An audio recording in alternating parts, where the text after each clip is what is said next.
நீங்க கும்பகோணம் பக்கமா இருந்தீங்க அப்படின்னா, கண்டிப்பா உங்களுக்கு மகாமக குளத்தில சுத்தி விக்கிற பானிபூரிய வந்து கண்டிப்பா ஒரு தடவையாவது டேஸ்ட் பண்ணி சாப்பிட்டுருப்பீங்க. ஏன் அப்படின்னா, அந்த மகாமக குளத்த பார்த்துக்கிட்டே அந்த பானிபூரி சாப்பிட்டோம் அப்படின்னா, அவ்வளோ சூப்பரா இருக்கும் நைட் நேரத்தில. ஸோ நான் நெறைய தடவ அந்த மாரி சாப்பிட்டுருக்கேன். ஸோ அந்த எக்ஸ்பீரியன்ஸ் ரொம்ப சூப்பராவே இருக்கும். ஸோ நீங்க கும்பகோணத்தில இருந்து இந்த மாரி சாப்பிடல அப்படின்னா, கண்டிப்பா ஒரு தடவ போய் சாப்பிட்டு பாருங்க. இன்னைக்கு ஈவினிங் மழை வர மாரி இருந்துச்சு அப்படின்னு சொல்லிட்டு ஏதாச்சும் ஸ்நாக்ஸ் செஞ்சு சாப்பிடலாம் அப்படின்னு சொல்லிட்டு நான் மசாலா பூரி வந்து செய்ய ஸ்டார்ட் பண்ணிட்டேன்.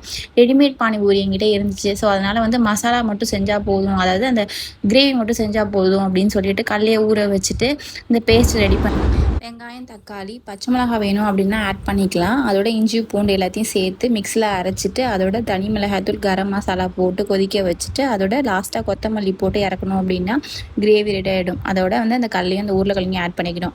ரெடிமேட் பானிபூரி இருந்ததுனால அதையும் நான் வந்து பொரிச்சு எடுத்துக்கிட்டேன். அதோட லாஸ்ட்டாக வந்து கொஞ்சம் கேரட்டு, கொஞ்சம் வெங்காயம், கொத்தமல்லி எல்லாம் போட்டு அந்த கிரேவியில் அந்த பானிபூரி அதாவது அந்த பூரியை உடச்சி போட்டு சாப்பிட்டோம் அப்படின்னா அவ்வளோ சூப்பராக இருந்துச்சு. ஸோ இந்த மாதிரி எக்ஸ்பீரியன்ஸ் வந்து நீங்கள் வீட்டில் செஞ்சு பாருங்கள். ஸோ கடையில் வாங்கி சாப்பிட்றத விட நம்ம வீட்டில் செஞ்சு சாப்பிட்டோம் அப்படின்னா இன்னும் டேஸ்ட்டாக இருக்கும். ஓகேவா? ஸோ இது சூப்பராகவே இருந்துச்சு. ஸோ நீங்கள் ட்ரை பண்ணல அப்படின்னா ட்ரை பண்ணி பாருங்கள். உங்களுக்கு மசாலா பூரி பிடிக்கும் அப்படின்னா கமெண்ட் செக்ஷனில் வந்து ரெட் ஹார்ட் வந்து கொடுத்துருங்க. ஸோ மறக்காமல் நம்ம வந்து ஃபாலோ பண்ணிக்கோங்க. மறக்காமல் ஃபாலோ பண்ணி லைக்கும் பண்ணிக்கோங்க. பாய்.